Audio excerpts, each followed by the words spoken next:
A ver, los sistemas electrónicos de hoy ya no andan a ciegas, para nada. Tienen ojos de todo tipo, y justo de eso se trata este análisis.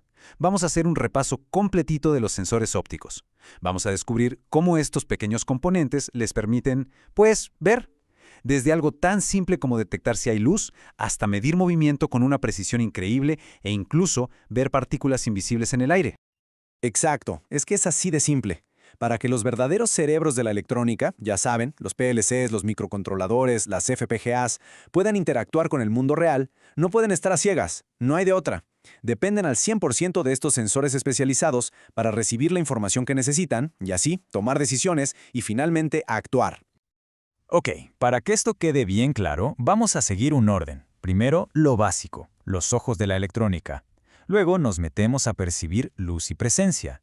De ahí, subimos un poco la complejidad para medir color y distancia, para luego pasar a detectar movimiento y partículas. Y ya para cerrar como un buen resumen final, veremos cómo elegir el sensor correcto para cada proyecto. Muy bien, pues empecemos por el principio. La idea central, el corazón de cualquier sensor óptico, es en realidad súper simple. Su chamba es agarrar la luz y convertirla en una señal eléctrica. Una señal que un sistema, un microcontrolador por ejemplo, pueda entender. Y ojo, aquí está la clave. Todo esto lo hace a distancia, sin necesidad de contacto físico. Y miren, esto es lo que hay que tener siempre en mente. No importa si el sensor es súper simple o increíblemente complejo. No importa qué mida. Todos, absolutamente todos los que vamos a ver, se basan en este mismo principio. Digamos que es como el ADN que comparten, la base de toda esta tecnología. Bueno, empecemos por lo más básico de lo básico. Vamos a ver cómo los sensores responden las preguntas más fundamentales que un sistema se puede hacer sobre lo que tiene alrededor. Pues justo esta pregunta que parece tan obvia nos lleva derechito al primer tipo de sensor que vamos a analizar, los sensores de luz ambiental. Su única misión es esa, medir qué tanta luz hay en el entorno. Y aquí se ve perfecto cómo ha evolucionado la cosa. Por un lado, a la izquierda, está la clásica LDR, la fotorresistencia de toda la vida. Es un componente súper básico. Más luz, menos resistencia, menos luz, más resistencia. Simple, sí, pero es lenta y siempre necesita ayuda, o sea, más componentes para funcionar. Y a la derecha, bueno, está el fototransistor. Este ya es otra cosa, es mucho más avanzado. Convierte la luz directamente en una señal eléctrica, sin rodeos. Y por eso es más rápido, más lineal y la verdad mucho más fácil de calibrar y usar. Ok, pero ¿qué pasa cuando no podemos depender de la luz que hay en el ambiente? ¿Qué pasa si el sensor necesita, digamos, llevar su propia lámpara? Bueno, ahí es donde entran los sensores reflectivos. Pasamos de una detección pasiva, donde el sensor solo escucha la luz que hay, a una detección activa. Ahora el sensor es el que grita con su propia luz y luego se pone a escuchar el eco, o sea, el reflejo, para saber si hay algo enfrente. Y este es un ejemplo perfecto de algo súper importante. A la izquierda tenemos el componente puro y duro, el TCRT500. A la derecha ya lo vemos como un módulo. ¿Cuál es la gran diferencia? Pues que el módulo ya viene preparado, es casi un conecta y usa. Ya trae toda la electrónica que necesita para funcionar, resistencias, comparadores, todo, lo que nos ahorra un montón de trabajo al integrarlo en un proyecto. Muy bien, ya vimos lo básico. Ahora vamos a subirle un poquito el nivel. Nos vamos a meter con tareas más complejas, que necesitan sensores más sofisticados, por así decirlo. Sensores que ya no solo ven si hay luz, sino de qué color es o qué tan lejos está un objeto. Aquí la comparación es súper interesante. Fíjense, el sensor de la izquierda, el TCS3200, lo que hace es convertir el color que ve en una frecuencia. Es como si cantara una nota más aguda o más grave dependiendo del color. Y claro, el microcontrolador tiene que estar ahí escuchando y midiendo esa frecuencia. Ahora el de la derecha, el TCS34725, es mucho más moderno.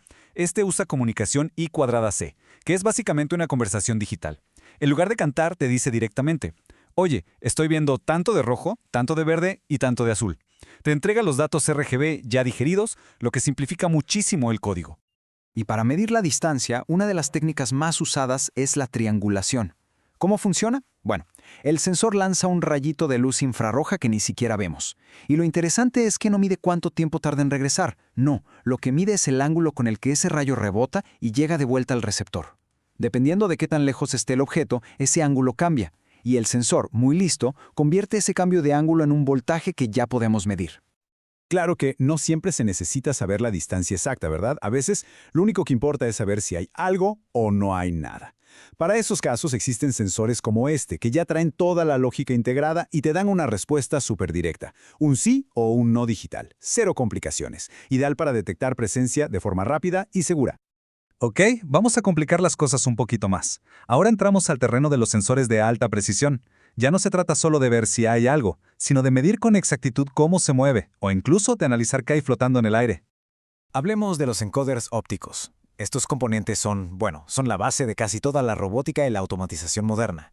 Piénsenlo así, su trabajo es ser traductores. Traducen un movimiento físico, como el giro de un eje de motor, a un lenguaje que la electrónica entiende, pulsos eléctricos.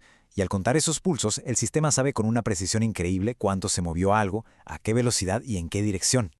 Y aquí viene el truco, la verdadera magia de los encoders, la cuadratura. No se trata de una sola señal de pulsos, sino de dos, que llamamos A y B. Y la clave es que estas dos señales están un poquito desfasadas entre sí.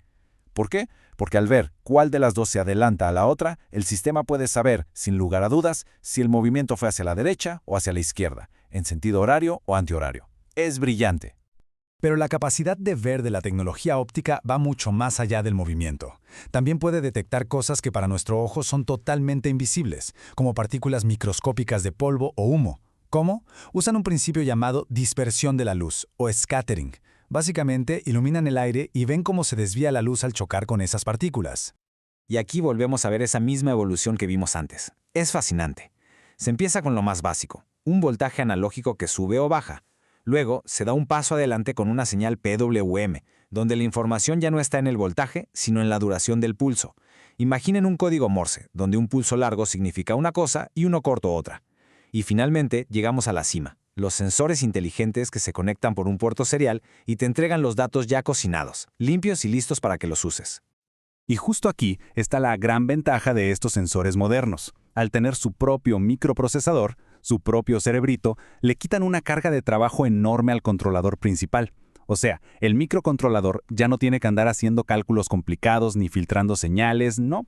Simplemente le pregunta al sensor qué lees y el sensor le responde con los datos ya procesaditos. Es mucho más eficiente. Bueno, hemos cubierto bastante terreno. Ahora, para ir cerrando este repaso, vamos a juntar todo lo que aprendimos y a convertirlo en algo práctico. Una especie de guía para ayudarnos a tomar la decisión final, cómo escoger el sensor ideal para lo que sea que estemos construyendo. Esta tabla lo resume todo muy bien. Por un lado, la señal analógica. Es simple, sí, pero muy sensible al ruido eléctrico. Luego, la digital simple. Esta es súper robusta, rápida y perfecta para cosas de encendido o apagado, como contar pulsos. Y finalmente, el protocolo digital.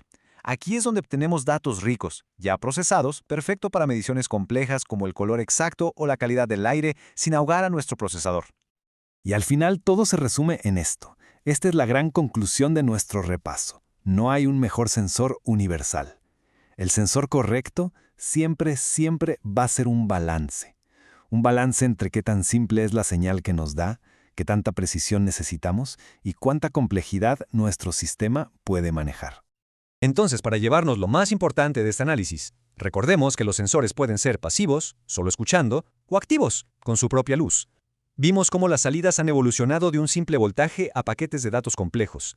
Entendimos que los módulos nos hacen la vida mucho más fácil, y lo más importante, que la tendencia es clara. Cada vez más, la inteligencia se está moviendo hacia el propio sensor, liberando a nuestro controlador principal. Ya vimos de lo que son capaces los ojos de la electrónica hoy en día.